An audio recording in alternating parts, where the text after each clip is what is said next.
चीन में समस्या बेहद गंभीर है, लेकिन यह समस्या सिर्फ चीन तक सीमित नहीं है। दुनिया में कोरोना के केस तेजी से बढ़ रहे हैं। अगर अमेरिका की बात करें तो जो लोग कोरोना से संक्रमित हैं, उनकी संख्या 10 करोड़ के पार जा चुकी है। सबसे बुरा हाल इस समय जापान का है।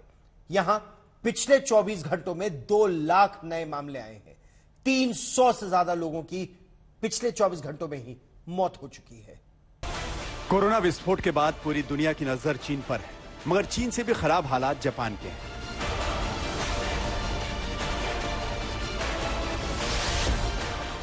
जापान में एक दिन में 2 लाख से ज्यादा नए केस आ रहे हैं।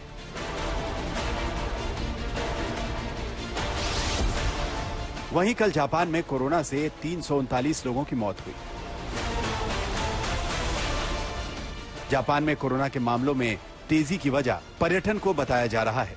अक्टूबर में जहां जापान में लगभग 5 लाख पर्यटक आए, वहीं नवंबर में यह तादाद 2 गुनी हो गई। कोरोना प्रतिबंध हटाए जाने के बाद पहली बार इतनी तादाद में लोग जापान पहुंचे। इससे न केवल इन्फेक्शन फैला, बल्कि अब मौत के आंकड़े भी बढ़ रहे हैं।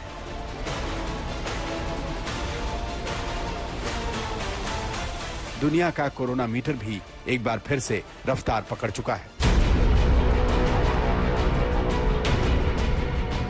वर्ल्डोमीटर इन्फो के मुताबिक पिछले 24 घंटे में पूरी दुनिया में कोरोना के 5,86,296 नए मामले सामने आए। जिसका डर था वही हो रहा है। जी हां, चीन में तबाही मचाने वाले वायरस का BF.7 वेरिएंट अब पूरी दुनिया के 10 मुल्कों में घुसपैठ कर चुका है। यानी कोरोना का खतरा अब सिर्फ चीन तक नहीं है, बल्कि दुनिया भर में इसके मामले बढ़ते जा रहे हैं। जापान में पिछले 7 दिनों में 8,74,704 कोरोना के नए केस सामने आए। वहीं दक्षिण कोरिया में पिछले 7 दिनों में 4,65,074 कोरोना के नए मामले सामने आए। अमेरिका में पिछले 7 दिनों में 4,45,424 नए मामले सामने आए हैं। फ्रांस में पिछले 7 दिनों में 3,56,032 मामले सामने आए हैं, जबकि जर्मनी में पिछले 7 दिनों में 2,08,951 मामले सामने आए। ब्राजील की बात करें तो पिछले 7 दिनों में 3,01,293 नए केस सामने आए। इटली में पिछले 7 दिनों में 52,793 कोरोना के केस सामने आए। BF.7 वेरिएंट का पहला केस चीन में इनर मंगोलिया प्रांत में मिला था। अब तक ये virus Bharat, America, UK, Belgium, Germany, France, Denmark समेत कई यूरोपीय देशों में फैल चुका है।